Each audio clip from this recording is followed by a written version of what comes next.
Mhm. We're going to head out here and go live. So give us 1 minute.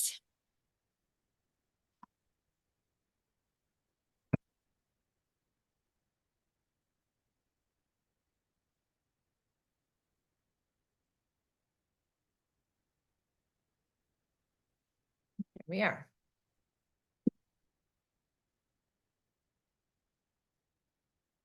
Hopefully it's working. Let's see what Facebook does. It's good. The meta's back.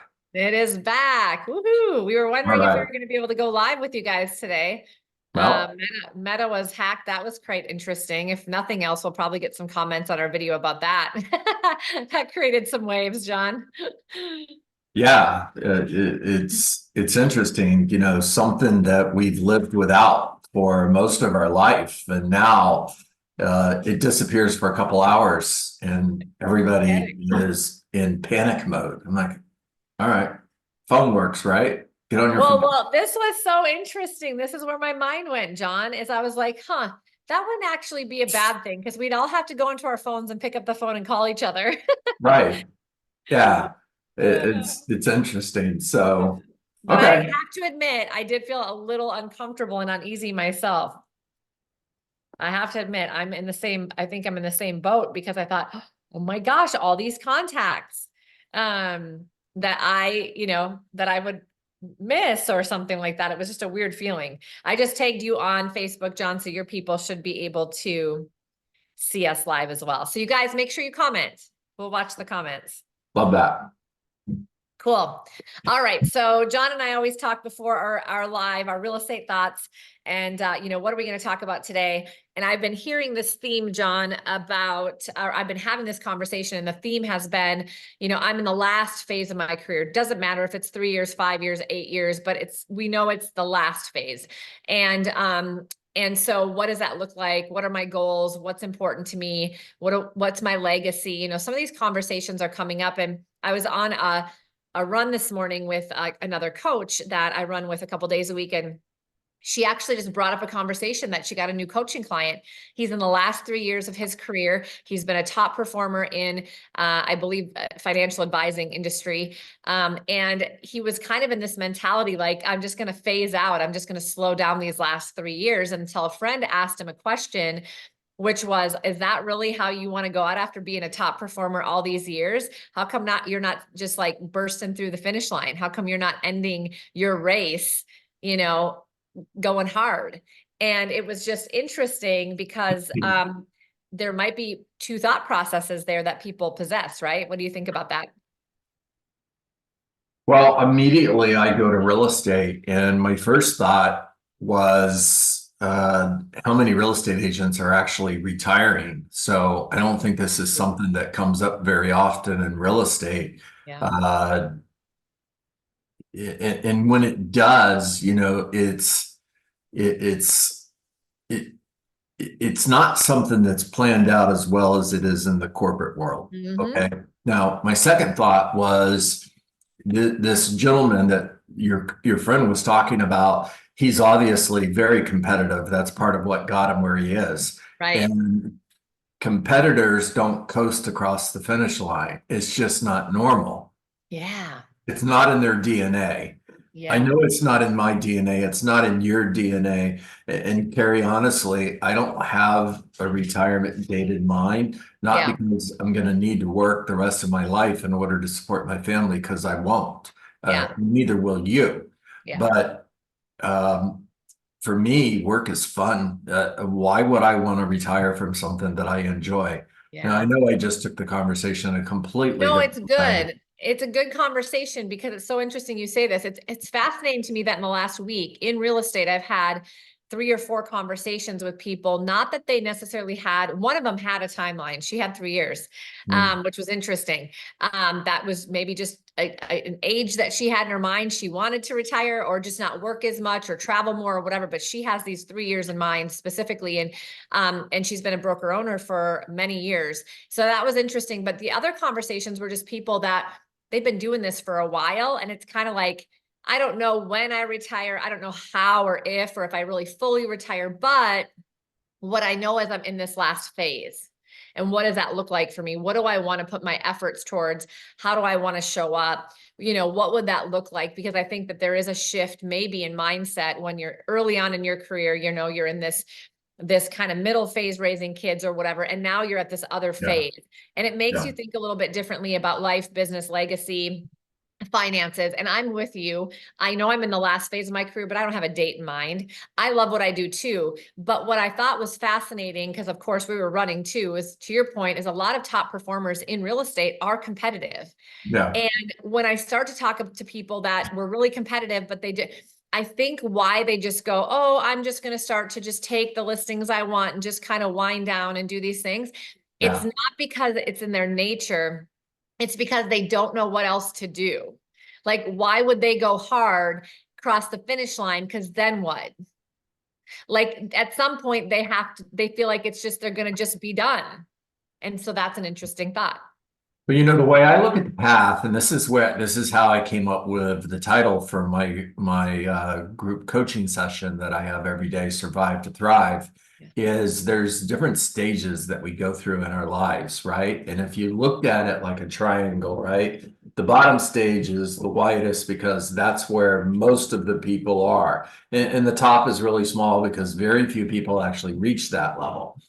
And we're all in survival at some point where we are just trying to keep our heads above water, pay the bills, and put food on the table. And we go from survival to success. And success is awesome. We're hitting our goals and life is good. We may not be living the life that we want to live, but we're successful.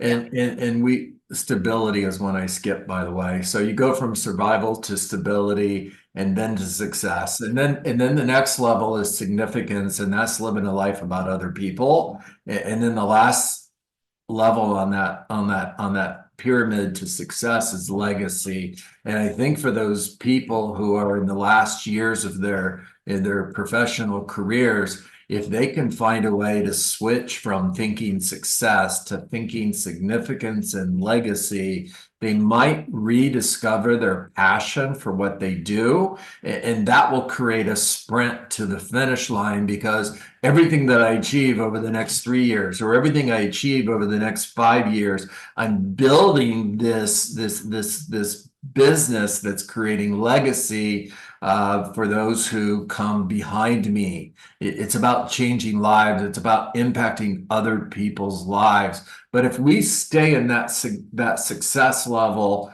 then yeah, of course, we're going to get to a point where we want to walk away from this. This is interesting. That's the difference. Do Yeah. you just stop at success and then just peter it out Yeah. and then go back, then you're done? Or is there something else driving you past success that has meaning, that you want your career and your life to mean something at the end? And that's the Well, difference between petering out and running through the finish line, maybe. okay, so here's what I love about this, and this conversation we have every week eventually goes to EXP, right? And that's something that you and I are passionate about. That's why we're here. And I look at the different real estate companies that are out there from a non-judgmental point of view, just observing. Yeah. And how many real estate companies have as part of their model the ability for people like you and I to think significance and legacy versus success? Yes. And the answer is not very many. And one of the things that I love about EXP is it's created this path for me to be significant, to live a life of significant and ultimately legacy. Think about, we're built. I read something in Simon Sinek's book, Begin with Why, and it talks about you got two individuals, and one is building a wall and the other is building a cathedral. And it's really a matter of just perspective, because they're both doing exactly the same thing. You and I are building cathedrals on the EXP platform that are going to change lives. It'll change lives long after we're gone. Mm-hmm. Yeah. And that's the thing, you're looking at an independent broker owner who says, I have 3 years. There's not a path at this phase anymore for her to see that significance and legacy. So it's just like, well, then what do I do for the next 3 years? And that's why I think sometimes when people get into a model like the one we're in at EXP, there's this newfound energy. There's like, I want to tell people about it. It's because they actually have something tangible that they can see that will make a difference in other people's lives. And we all want that. We just don't always see the path. So then we just pretend like we don't want it, or we just discount it because it doesn't seem like it's tangible. But I think as human beings, everybody wants that. I mean, if we've been successful, even if we've been stable for all of our career, and we've been able to make it in this career, and we've had the ups and downs, but we've had stable and success kind of peaks and valleys. At the end of that time, when it's like, I know that I'm not going to be doing this forever anymore, we still want to be able to pay it forward. I think that innately as human beings, that's what we want to do. And so now we have this opportunity to actually see a path forward, to take all of our experiences, good and bad and ugly, and make it matter for somebody else, and then bring them in a model that, to your point, 50 years from now is still making an impact in some family's life. Well, back to your friend. Here's the other thing. In most sporting events, the game is either won or lost in the last 2 minutes of the game. What if life is like that? What if life says that the difference that you make in this world is in the last part of your life? And if you knew that was the case, would you slow down as you approach that point? Or would you not work harder, but work with more focus and energy? People talk about working hard, and working hard is not the path to success. It's not about how many hours you work.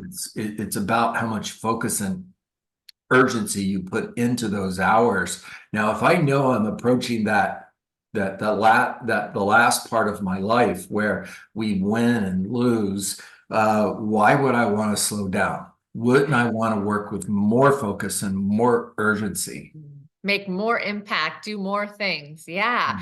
And it's interesting. That's really, really what Chris and I are feeling very moved towards in this last, phase, whatever that is, 5, 10, who knows, it could be 20 years, but it still is the last, because we've already been from our first, and we've been in that kind of, success mode. And it's just, really been on our hearts and our minds to like, this is where we really put that effort, put all of that focus and energy and attention in the right places, but to impact other people. And what is so interesting about that, John, is that people we aren't even saying that, and they're attracting to it. Like, how can we work with you? Because they can sense that what we actually really want to do is really impact other people. And they're like, how can we get behind that? How can we get on that wagon? Like, how do we do that? And it wasn't even like verbalized that way. And it's so interesting how these conversations just kind of come around and come up how they're supposed to, because we never know what we're going to talk about.